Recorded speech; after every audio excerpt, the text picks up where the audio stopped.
Welcome to this exploration of one of the most unsettling cases ever documented in Charleston, West Virginia. Before we proceed, we'd like you to share in the comments where you are tuning in from and the exact time you are hearing this narration. We are curious to know which locations and what hours of day or night these accounts reach. The date was 1898. At that time, Charleston was experiencing a surge of growth following decades of industrial expansion in the Kanawha Valley. The coal and salt industries had turned the once quiet town into a thriving commercial center. The capital's streets were filled with horse-drawn carriages, and the newly wealthy, those who had gained fortunes from the state's abundant natural resources, were prominent figures. The Kanawha River, cutting through the city, saw constant steamboat traffic, bringing goods and travelers from as far as Pittsburgh and New Orleans. According to public records kept by the Charleston Historical Society, stored in the basement archives of the Kanawha County Public Library. This era was the peak of what locals called the salt aristocracy. Families who had grown rich by controlling the salt wells along the Kanawha. These families constructed lavish mansions along what is now Kanawha Boulevard, each striving to surpass the others in grandeur. Among them were the Vandergriffs, whose Victorian mansion stood out at the corner of Virginia Street and Kanawha Boulevard, overlooking the water. Built in 1892, the house featured 3 stories of red brick, complete with a distinctive turret and wraparound porches that were the envy of Charleston society. Photographs kept at the West Virginia State Archives show a foreboding building with dark windows that appeared to observe passers-by with an almost eerie awareness. According to tax and census records, the Vandergriff household included Augustus Vandergriff, a coal investor who had expanded into salt production, his wife Ella Lehner, and their 3 children, twins Victoria and Vincent, aged 16, and young Thomas, aged 9. Though Augustus was known as a coal and salt magnate, whispers among Charleston's elite hinted that his wealth had more shadowy origins. Society columns in the Charleston Daily Mail from 1895 vaguely alluded to old world connections and unusual overseas dealings. The family had several domestic staff members, including a gardener, a driver, a butler, and 3 maids. Employment records found in a ledger from the 1901 estate sale list the staff by name and pay. Among them was Sarah Blackwood, 22, who had come from the rural community of Clendenin, about 30 miles northeast of Charleston along the Elk River. Sarah had worked for the family for about 7 months when, in October 1898, she vanished without explanation. What makes this case especially noteworthy is what came to light 64 years later, in 1962, during renovations of the old Vandergriff property. Workers uncovered a hidden compartment beneath the kitchen floor containing what appeared to be Sarah's personal journal. That journal, now held in the West Virginia State Archives Special Collections under Catalog Number MMSS 1898 BLKV7, contains entries from April through October 1898. The final entry is dated October 17th, 3 days before the Vandergriffs reported Sarah missing. The worn pages, bound in faded leather with a simple brass clasp, tell a story far more disturbing than a servant simply leaving her post. Something that was fairly common in that era. Dr. Elizabeth Harrington, who authenticated the journal for the State Archives in 1963, observed, "The handwriting shows a steady decline over the 6 months of entries, suggesting growing stress or trauma experienced by the writer." Chemical testing of stains on the later pages confirmed the presence of both human blood and salt residue, consistent with period preservation methods. Sarah Blackwood's journal starts innocently. In her early entries, she expresses gratitude for landing a job with such a prestigious family. April 3, 1898. Today marks my first week with the Vandergriff household. The mansion is grander than any building I've ever entered. The floors gleam with polish, and the walls are covered with paintings in heavy gold frames. Mrs. Vandergrift seems satisfied with my work, though she is very particular about the kitchen. She insists I never enter without her explicit permission when she is preparing the family's special teas and tonics. The other staff say she is protective of her family recipes, brought from the old country. That seemingly innocent rule would later take on a darker significance. A letter of reference for Sarah, found among employment records at the Kanawha County Historical Society, described her as diligent, observant, and of good moral character. It was signed by Reverend Josiah Thornton of the Clendenin Methodist Episcopal Church. Interviews done in 1964 with elderly Clendenin residents revealed that Sarah had been orphaned at 14 and raised by her maternal aunt. She was remembered as quiet, but kind, and always watchful, like she was trying to memorize everything around her. Tax records from 1897 show that Augustus Vandergrift had recently expanded the kitchen, adding an odd extension that didn't match the architectural style of the rest of the home. Building permits filed with the city indicate this renovation included unusually thick walls, a reinforced floor, and a ventilation system tied into the main chimney. The contractor, Jeremiah Holcomb, died under somewhat mysterious circumstances just 3 months after finishing the job. His death certificate, located in the Kanawha County Records Office, lists heart failure as the cause, though he was only 41 and had no known health problems. A detail overlooked until 1967 was that Holcomb had demanded full payment before the project was even completed, unusual for construction contracts at the time. His widow, interviewed for a 1947 local newspaper story about historic homes, mentioned that her husband had come back from the Vandergrift job, somehow changed, and that he had burned his work clothes and tools in their backyard fire pit. The night after finishing the kitchen renovation, Sarah's journal entries from May 1898 begin to show signs of unease. May 12th. The kitchen smells strange at night, not like a normal kitchen should. There's something acrid beneath the usual cooking smells, almost like the tanning shed back home where they cured hides. Mrs. Vandergrift spends hours there after dinner, mixing her concoctions.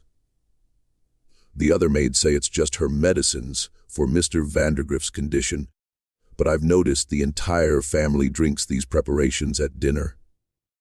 All except young Thomas, who refuses them and is often sent to bed without supper as punishment. To May 2030, today I helped Mrs. Vandergrift carry groceries to the kitchen pantry. I noticed a new rug covering part of the floor that hadn't been there before. When I offered to straighten it, she became agitated and ordered me out immediately. Later, I overheard her speaking with the twins in hushed tones. "The space beneath must remain our secret," she said. "The girl is too observant." Church attendance records from St. John's Episcopal Church on Quarrier Street show the Vandergrifts attended services regularly, though they never took communion. The parish register, examined in 1965 by historian Dr. Robert Collins, has a curious note beside the Vandergrift name: abstain from bread and wine. Dietary restriction. That was unusual for the time, as refusing communion was often met with suspicion. By June, Sarah's entries become more detailed about the household dynamics. June 8th. The twins never speak unless spoken to. They move through the house like ghosts, always watching. Today, I caught Vincent staring at me from the stairwell for nearly 10 minutes without blinking. When I asked if he needed anything, he simply turned and walked away. Mrs. Vandergrift says they are delicate, but there is nothing delicate about the way they watch the staff. Their eyes follow us throughout the house. The other maids cross themselves when the twins pass by. June 15th. Young Thomas confided in me today. He said he's afraid of his brother and sister. They're not right, he whispered.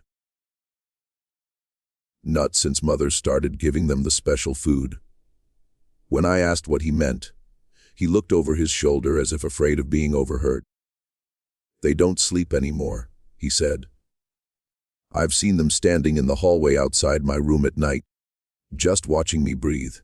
A newspaper clipping from the Charleston Gazette dated June 12, 1898, reports that Augustus Vandergriff had taken a leave of absence from his business due to an unspecified illness. This lines up with Sarah's observation that Mr. Vandergriff had started looking increasingly gaunt and was rarely seen outside his bedroom. The article quotes a business associate, Mr. Arlen Woodward, as saying, "Mr. Vandergriff assures us his condition is temporary, and under the excellent care of Mrs. Vandergriff, who has knowledge of traditional remedies passed down through her family." June 20th, Mr. Vandergriff's health continues to decline. Dr. Matthews visits daily now. I overheard him arguing with Mrs. Vandergriff in the study. He said something about unorthodox treatments and dangerous experimentation. Mrs. Vandergriff assured him that her family traditions were not to be questioned and reminded him of his considerable debt to Mr. Vandergriff's business associates. The doctor left without examining Mr. Vandergriff. That night, I heard screaming from the master bedroom. When I went to investigate, Mrs. Vandergriff was in the hallway. She told me Mr. Vandergriff was experiencing night terrors and that I should return to my quarters immediately. Dr. Matthews' medical records, found during a courthouse renovation in 1966, contain sparse notes about his treatment of Augustus Vandergriff. The final entry, dated June 25, 1898, states simply, "Patient beyond conventional treatment, family refusing hospital care, symptoms consistent with systematic poisoning, though Mrs. V insists on family remedy. Have advised against continued home treatment without success. Removing myself from case." Dr. Matthews died in 1904, but his grandson, interviewed in 1967, recalled his grandfather speaking of that dreadful Vandergriff business with evident distress even years later. July's entries detail growing tension in the household. The summer heat had settled over Charleston, making the kitchen unbearably hot. Sarah notes that despite this, Mrs. Vandergriff kept the stove burning at all hours. July 15th, the heat is oppressive, yet Mrs. Vandergriff insists on keeping the kitchen fire stoked day and night. The smell has changed. It's no longer medicinal, but something far less pleasant. Something almost familiar. Today, I found a button from what appeared to be a child's coat near the kitchen drain. When I showed it to Mrs. Vandergriff, her face went white. She snatched it from my hand and said, "I must have been mistaken about where I found it." She then forbade me from cleaning the kitchen floor for the rest of the week. July 22nd. Something is wrong with this house. The walls seem to absorb sound in unnatural ways. Today, while dusting the library, I overheard Mrs. Vandergriff instructing the twins in the adjacent room. "The preparation must be consumed while still warm," she said. "The essence dissipates quickly once extracted." Victoria asked something I couldn't quite hear, to which Mrs. Vandergriff replied, "Your father refused to understand the necessity. Now he contributes in his own way." When I accidentally knocked over a book, the conversation ceased immediately. I felt their eyes on me through the wall. A curious detail emerges from public records during this period. 3 children from the surrounding neighborhood were reported missing that summer. Police reports, discovered during a reorganization of the Charleston Police Department archives in 1965, show that the cases were investigated separately and attributed to possible drownings in the Kanawha River. As was common during summer months, when children swam unsupervised, no bodies were ever recovered. The missing children were identified as Michael Simmons, age 8, Elizabeth Doherty, age 10, and James Wilson, age 7. All three lived within a half-mile radius of the Vandergriff mansion. More telling, perhaps, is that each disappearance occurred on a night preceding one of Mrs. Vandergriff's elaborate dinner parties, as documented in the society pages of the Charleston Daily Mail. Sarah's August entries reveal her growing suspicion and fear. August 3rd. Young Thomas confided in me today. He said he's afraid of the kitchen. He claims to hear scratching sounds coming from beneath the floor at night.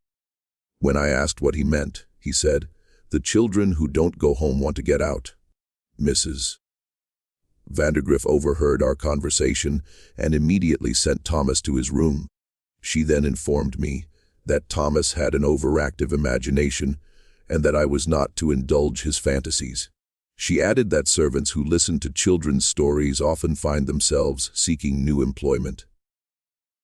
August 10th. The scratching is real. I heard it myself tonight when I was collecting the dinner dishes. A faint but persistent sound coming from beneath the kitchen floor.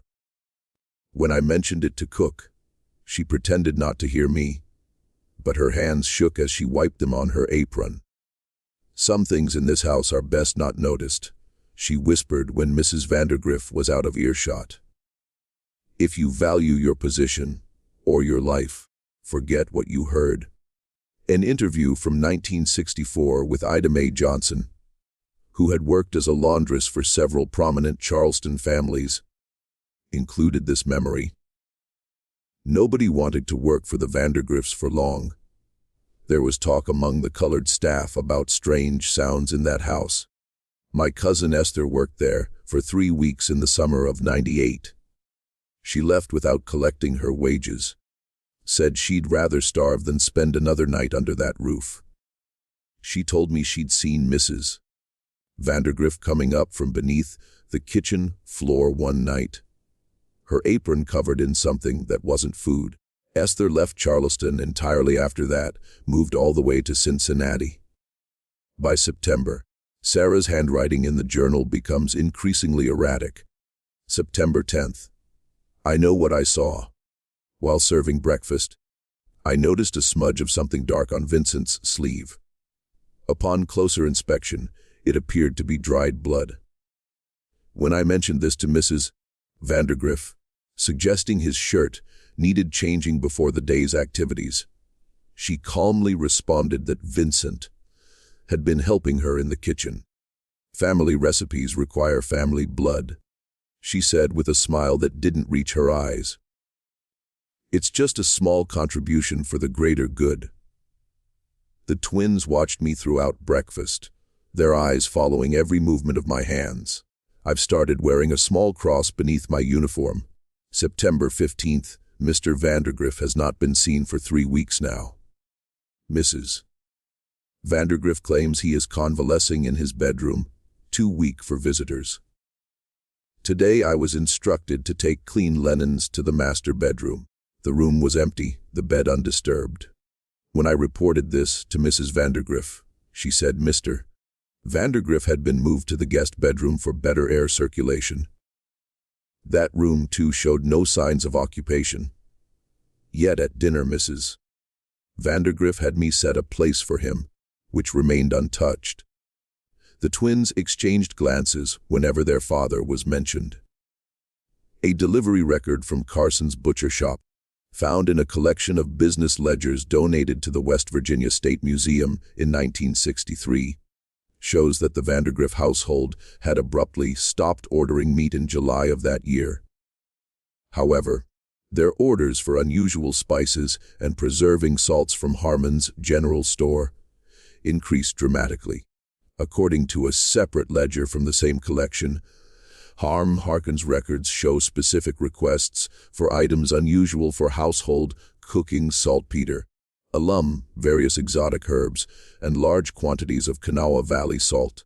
More telling is an order for 6 porcelain preservation jars, specially imported from Germany, with airtight seals and decorative lids depicting scenes from Greek mythology, specifically the story of Kronos devouring his children. September 22nd.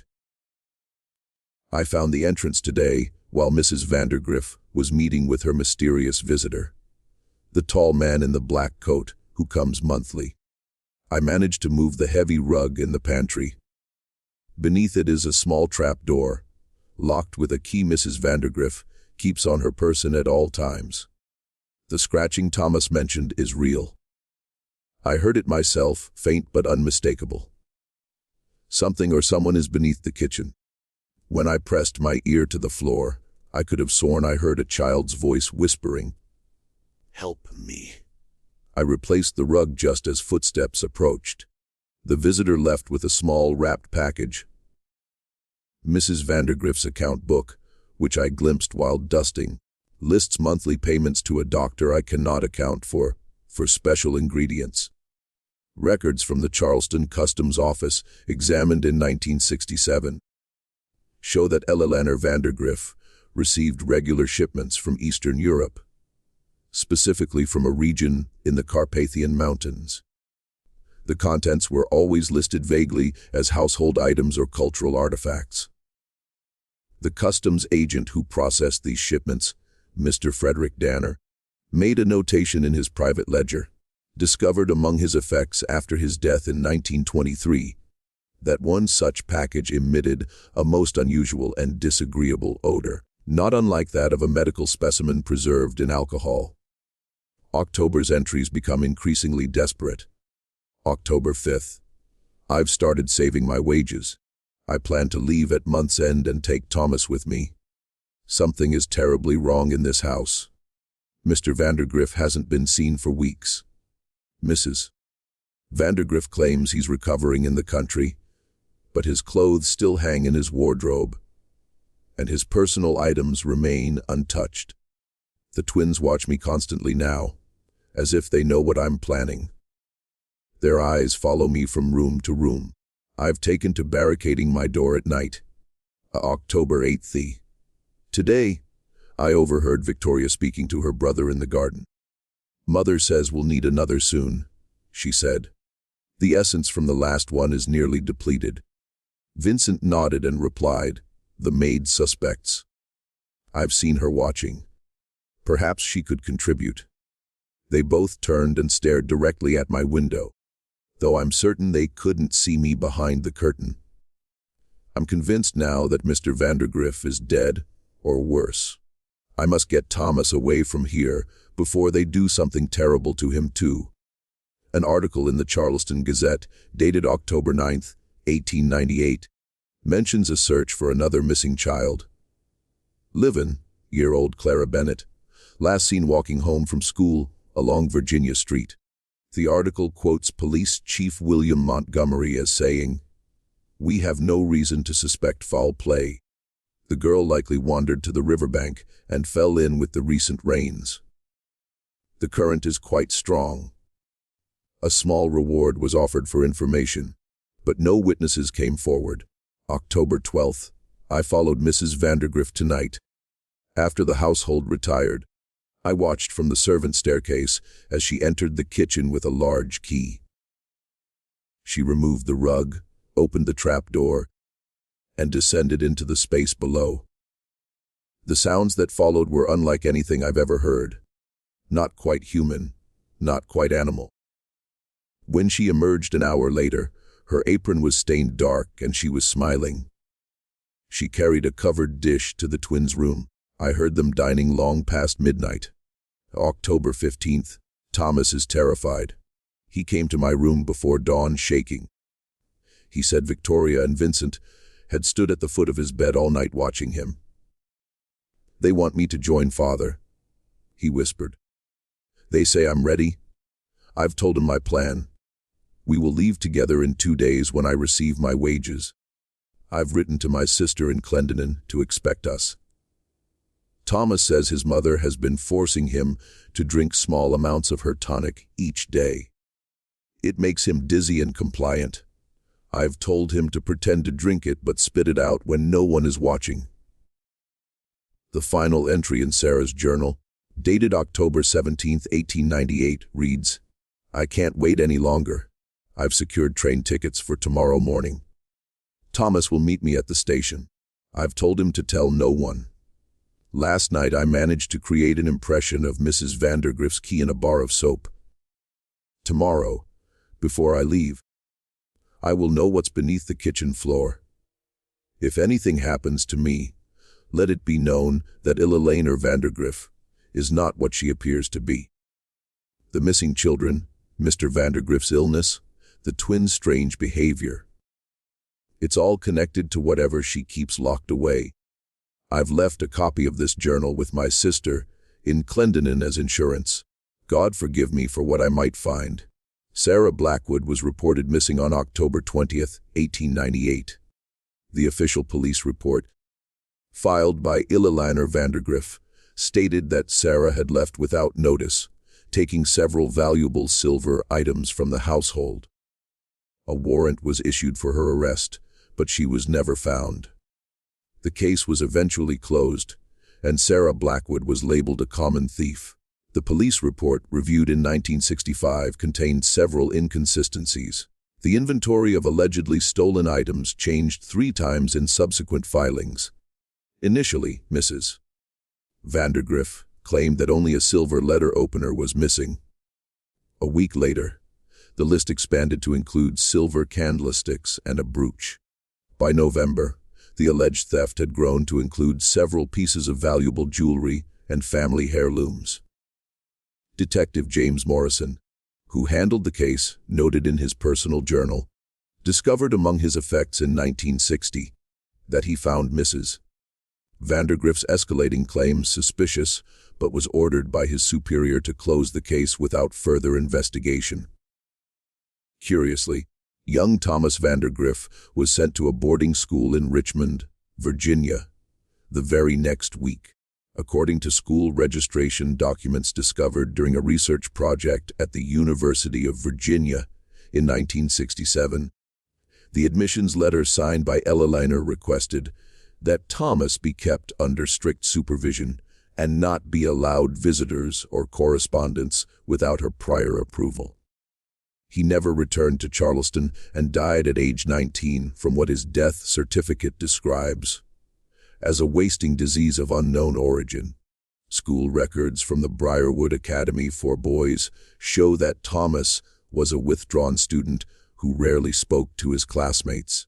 His dormitory supervisor, Mr. Harold Wilson, noted in quarterly reports that the boy suffered from frequent nightmares and would often be found sleepwalking, trying to barricade his door with furniture. A school physician's report, dated 1904, mentions unusual scarring on the boy's inner arms and torso, consistent with small, precise incisions rather than typical childhood injuries. The investigation into what truly happened to Sarah Blackwood gained momentum in 1962, when her journal was discovered during renovations to the building that had replaced the Vandergrift mansion. The contractor, Harold Meeks, reported finding not only the journal, but also evidence of the hidden compartment Sarah had described. According to his statement to local authorities, the space beneath the kitchen was approximately 10 feet by 12 feet, with walls lined with a peculiar clay mixture that had preserved the cold temperature of the room, even decades after it had been sealed. It was the strangest thing I've ever encountered in 30 years of construction, Meeks stated in his report to the Charleston Building Commission. The room had no windows, no proper ventilation beyond a small flue connecting to the old chimney system. The walls weren't brick or wood. They were packed with some kind of clay mixture that had hardened like concrete. The temperature dropped at least 20 degrees when we opened that space, and the smell, like nothing I've encountered before, sweet but rotten at the same time.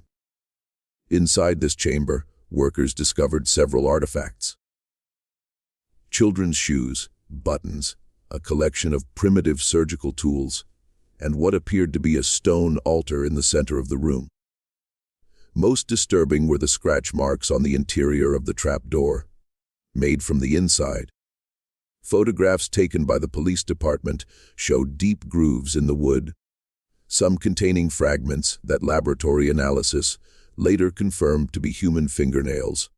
Forensic analysis conducted in 1963 by the newly established West Virginia State Crime Laboratory revealed that the clay mixture contained high concentrations of sodium chloride salt, which had been used historically as a preservative. The Charleston salt industry, which had boomed in the 19th century, provided ample access to this resource. More concerning was the discovery of trace amounts of human remains embedded in the clay walls, suggesting the room had been used for purposes far more sinister than food storage.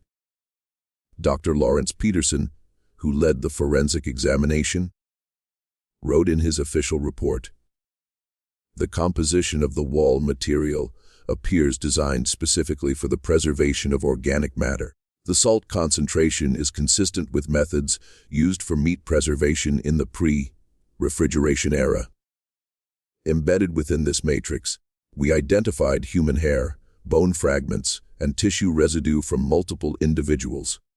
Based on preliminary analysis, at least 7 distinct DNA profiles were present, most appearing to belong to pre-adolescent humans.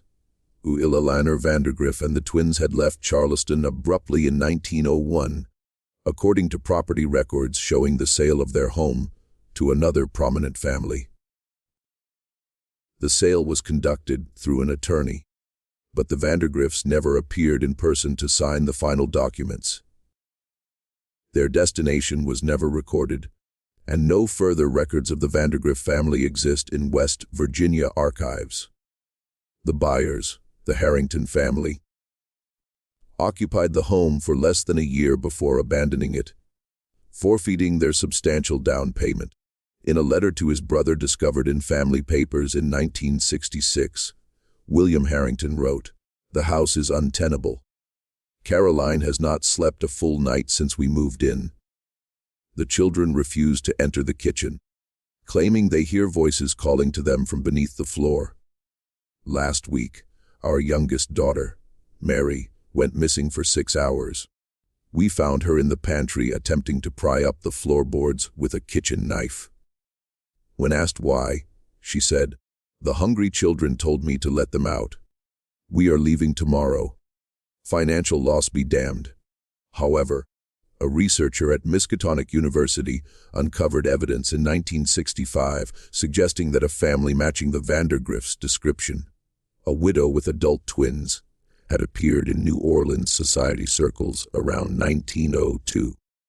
They reportedly brought with them unique culinary traditions and hosted exclusive dinner parties for the elite of Louisiana society.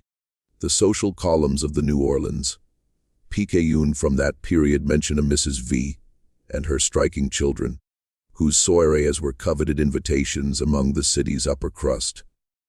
The researcher, Dr. Martin Chambers, was preparing a comprehensive report on his findings when he unexpectedly abandoned his position and disappeared. His research notes were never recovered, and the university classified his unfinished work in 1968. A colleague, speaking on condition of anonymity, told the Charleston Gazette that Chambers had received a package from New Orleans shortly before his disappearance. A small parcel containing what appeared to be a preserved human finger bone, and a note that reportedly read, "Some appetites never die. Neither do we." Local Charleston historian Margaret Holloway attempted to follow up on the Vandergriff case in 1964. She tracked down descendants of the families who had reported missing children in the summer of 1898. According to her notes, now held in the West Virginia Historical Society archives, she discovered that each family had received a substantial financial gift from an anonymous benefactor shortly after their children's disappearances. Each family subsequently relocated from Charleston within a year. The Bennett family, whose daughter Clara disappeared in October 1898, moved to Pittsburgh in early 1899. City directories show they opened a successful dry goods store using capital from an inheritance. The Simmons family, who lost young Michael, relocated to Cincinnati, where property records show they purchased a home in an affluent neighborhood with cash. The Wilsons and Dohertys similarly left Charleston under suddenly improved financial circumstances. Holloway's investigation was abruptly terminated when funding for her research was withdrawn by the Historical Society's Board of Directors. In a personal letter to a colleague dated November 1964, she wrote, "I'm being watched. Someone doesn't want this story told. The connections between the Vandergriffs and the city's elite run deeper than I imagined. The missing children were not accidents. They were sacrifices to something I don't yet understand. I've secured Sarah's journal in a safe deposit box. If anything happens to me, make sure it sees the light of day." Perhaps the most disturbing discovery in Holloway's notes was a reference to a conversation with Eliza Wilson, aged 86 in 1964, whose brother James had disappeared in 1898. According to Holloway's transcript, Wilson said, "My parents never spoke of James after he vanished. They took the money and moved us away. But I remember something they didn't know. The day before James disappeared, I saw him talking to those twins, the Vandergriff children.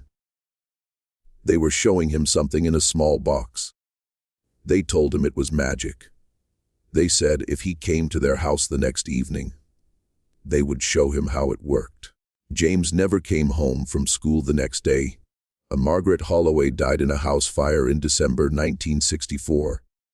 The fire marshal's report cited faulty wiring as the cause, though neighboring properties were unaffected. Her research notes were reportedly destroyed in the blaze, with only fragments surviving in various archives. The most troubling detail, not included in official reports, but mentioned by a firefighter in a 1967 interview with the Charleston Gazette, was that Holloway's body was found in her study. Not in her bedroom, where she would have been expected at the time of the fire. According to the firefighter, her hands were positioned as if she had been writing when she died. Yet no paper or writing implements were found nearby. The most unsettling development in the case came in 1966, when excavation for a new building near the former Vandergriff property unearthed a mass grave containing the remains of at least 7 individuals, most estimated to be between the ages of 6 and 12. Analysis of the remains indicated they dated to the late 1890s. More disturbing was the evidence that the bones had been meticulously cleaned of flesh before burial, with precise cut marks suggesting a methodical process. Dr. William Harrison, the anthropologist who examined the remains, noted in his preliminary report, "The patterns of incision are consistent with skilled butchery rather than medical dissection. The bones show evidence of having been boiled at high temperatures, likely to remove tissue." Most troubling are the signs that certain bones, particularly the skulls and long bones of the arms, show evidence of having been carefully opened to extract marrow. This suggests ritual rather than medical purpose. The case was quietly closed by local authorities, who attributed the grave to an undocumented cholera outbreak. The remains were reinterred in an unmarked section of Spring Hill Cemetery. All records of the discovery were sealed by court order in 1967, ostensibly to prevent public panic over possible health concerns from the century-old remains. Dr. Harrison was removed from the case before completing his analysis. His subsequent attempts to publish his findings in academic journals were unsuccessful.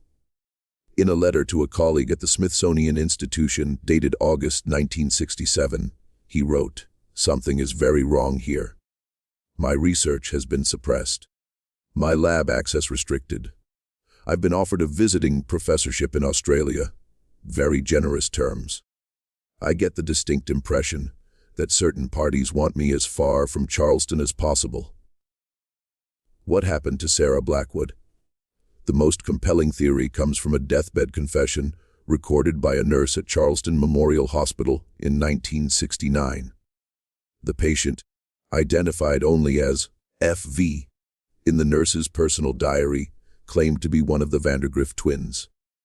According to the nurse's account, Vincent described a family tradition dating back generations in the Old World, involving the consumption of specific preparations to achieve extraordinary longevity. The nurse, Emily Reynolds, wrote, "The patient appears to be in his late 40s, though claims to be much older. He speaks with an unusual accent that shifts between aristocratic and something much older. Today, in a moment of clarity between morphine doses, he became agitated and insisted on telling me what he called the recipe for eternal youth. The girl knew too much," Vincent reportedly said. "Mother said we couldn't risk exposure. The kitchen was our temple, our laboratory. The preparations required fresh ingredients. The younger, the more potent. Father refused to participate, so he became part of the preparation instead. The maid found our workshop, so she joined him. Mother always said nothing should go to waste." Reynolds's diary continues. He described a process involving the extraction of essence from living subjects, preferably children, whose life force was supposedly stronger and purer. He spoke of consuming these essences while still warm, claiming this was the secret to his family's longevity.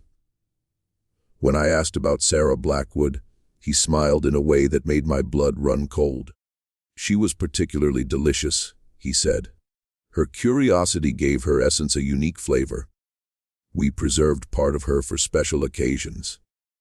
The nurse who recorded this confession requested a transfer the following day and left Charleston shortly thereafter. Her diary was discovered among her possessions after her death in 1985 and was donated to the West Virginia State Archives by a relative who had no knowledge of its contents. The patient, identified as Vincent, disappeared from the hospital before formal identification could be established. Hospital records show he was admitted for treatment of an unusual blood disorder that caused accelerated aging when he stopped receiving regular specialized nutrition. The attending physician, Dr. Samuel Mitchell, noted in the patient's chart, "Subject exhibits paradoxical cellular behavior. Tissue samples show evidence of extreme age at the cellular level, yet demonstrate remarkable regenerative properties when exposed to certain enzymes." Patient is evasive about medical history, but mentions family remedies that have maintained his health for longer than you would believe. Blood work shows anomalies I cannot explain with current medical knowledge. The Vandergrift mansion was demolished in 1970 to make way for commercial development. Construction workers reported numerous equipment failures and unexplained accidents during the demolition process.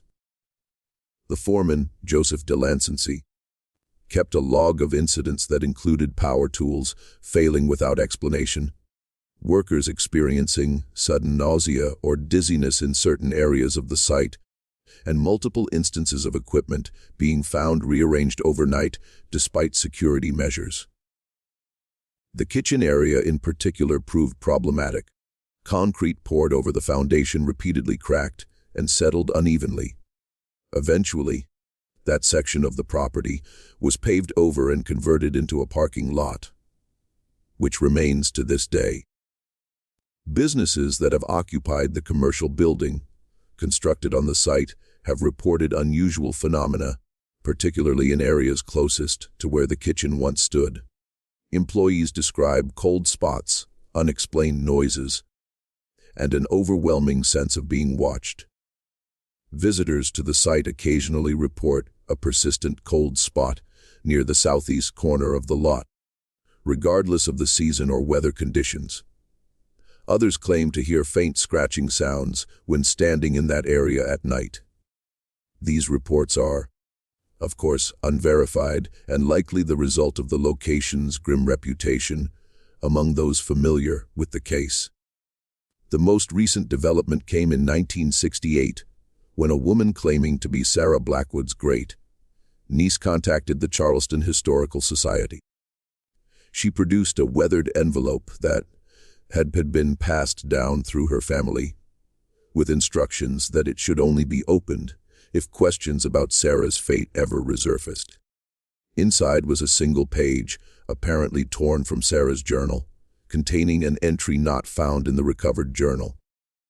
The page read, "I know now what Mrs. Vandergriff has been doing. The chamber beneath the kitchen is not just a storage room. It's a processing room. The children she takes, the ingredients she collects, they all serve one purpose: the preservation and nourishment of the family. Mr. Vandergriff discovered the truth and threatened exposure. Now, he's gone, and the twins have been consuming his essence in their mother's preparations. They believe it grants them his strength, his life force." Mrs. Vandergriff spoke of a recipe passed down through generations, requiring specific ingredients that only children can provide. She calls it the sustenance. I've seen the twins change after consuming these meals. Their eyes grow sharper, their skin more luminous. Mrs. Vandergriff appears decades younger than her known age. Whatever unholy science or belief drives their actions, I cannot stand by. Tomorrow I will take Thomas and flee. If you are reading this and I have disappeared, know that I did not abandon my post or steal from my employers. Look beneath the kitchen floor. Look for those who went missing. Look for me." This page was authenticated by handwriting experts in 1969 as consistent with the writing in the recovered journal. Its existence suggests that Sarah had indeed suspected the worst and had taken precautions to ensure the truth might eventually come to light. The great-niece, Judith Blackwood, provided additional family history during a recorded interview now preserved in the state archives. "My grandmother always said her Aunt Sarah was no thief. She said the Vandergriffs were not right, and that they ate what should not be eaten. For years, I thought these were just the superstitious ramblings of an old woman. But she kept that envelope locked away, made me promise to keep it safe. She said someday someone would ask questions about Sarah, and when they did, I should make sure the truth was known." When asked if her family had any other information about Sarah's fate, Judith became visibly uncomfortable. After some hesitation, she produced a small locket that had belonged to her grandmother. Inside was a tiny scrap of fabric. "My grandmother claimed this was from Sarah's apron. She said it arrived in the mail a month after Sarah disappeared. There was no note, no return address, just this scrap of cloth stained with something dark. Grandmother kept it as proof that something terrible had happened. Analysis of the fabric in 1969 confirmed it was consistent with servant uniforms from the late 19th century. The stain, though degraded by time, tested positive for human blood. The case of Sarah Blackwood and the Vandergriff family has never been officially resolved. The evidence, fragmented across decades and scattered through various archives, points to horrors that Charleston society seemingly preferred to forget. The disappearances, the hidden chamber, the unusual family practices all suggest a darkness that lurked beneath the veneer of Gilded Age prosperity in this West Virginia city. Those who have studied the case note the consistent pattern of interference whenever the investigation gained momentum. From the convenient death of Margaret Holloway to the sealing of records about the mass grave, from the disappearance of Dr. Chambers to the demolition of the mansion itself, forces seemed aligned to keep the full truth buried. Perhaps most telling is the fate of those who attempted to investigate the case over the years. In addition to Holloway and Chambers, at least 3 other researchers experienced unusual setbacks or tragedies after showing interest in the Vandergriff story. James Wilson, a graduate student at West Virginia University, who began researching the case for his dissertation in 1966, withdrew from the program after reportedly suffering from vivid nightmares and persistent feelings of being watched. Catherine Mendoza, a journalist who attempted to write a feature on the case for the Charleston Gazette in 1967, was hospitalized for acute paranoia after claiming to receive packages containing children's teeth at her home address. The newspaper subsequently canceled the story. Dr. Robert Collins, who examined church records related to the Vandergriffs, suffered a stroke in 1965 that left him unable to speak or write. His notes on the case disappeared from his office during his hospitalization. Today, the corner of Virginia Street and Kanawha Boulevard bears no marker or memorial to indicate what may have transpired there in 1898. The parking lot that covers the site of the Vandergriff kitchen sees daily use, its patrons unaware of what may still lie beneath the layers of concrete and asphalt. The Journal of Sarah Blackwood remains in the West Virginia State Archives, accessible only by special permission and academic credentials. Those who have viewed it report that the final pages show signs of having been written in haste, with increasing pressure applied to the paper, as if the writer sensed time was running out. Perhaps the most chilling aspect of the case is not what is known, but what remains unexplained. If the confession attributed to Vincent is to be believed, then the Vandergriff twins, who would have been in their 80s by the 1960s, appeared young enough that a hospital nurse recorded no suspicion about their age. This suggests that whatever practices the family engaged in may have produced the effects they sought. More troubling is the question of legacy. Did the Vandergriff traditions continue elsewhere? The brief appearance of a similar family in New Orleans, followed by Dr. Chambers's disappearance while investigating them, suggests the possibility that Ella Laner Vandergriff and her twins may have simply relocated their activities rather than abandoned them. Records from various cities along the eastern seaboard and Gulf Coast between 1902 and 1950 contain scattered reports of missing children, coinciding with the arrival of wealthy reclusive families with unusual dietary practices. These cases, individually dismissed as runaways or accidents, form a pattern that some researchers have attempted to connect to the Vandergriff case. However, those investigations have invariably stalled due to missing records, uncooperative officials, or the unexpected withdrawal of researchers from their projects. The last known reference to the Vandergriff name appears in a Miami Society column from 1958, mentioning an elegant dinner party hosted by the ageless Vandergriff siblings, recently returned from European travels. The columnist noted their remarkable youthfulness and the exclusive nature of their gatherings, where guests were served unique preparations based on old family recipes. That column was retracted in the following day's paper, with the editor citing factual inaccuracies.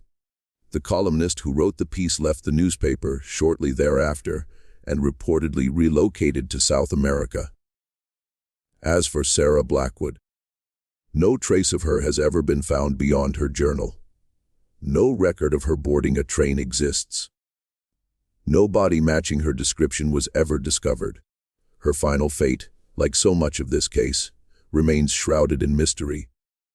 A persistent rumor among longtime Charleston residents suggests that certain wealthy families in the city still possess Vandergriff recipes, though most dismiss this as urban legend. Yet occasionally, cases of missing children go unsolved, and whispers resurface about old appetites and special ingredients.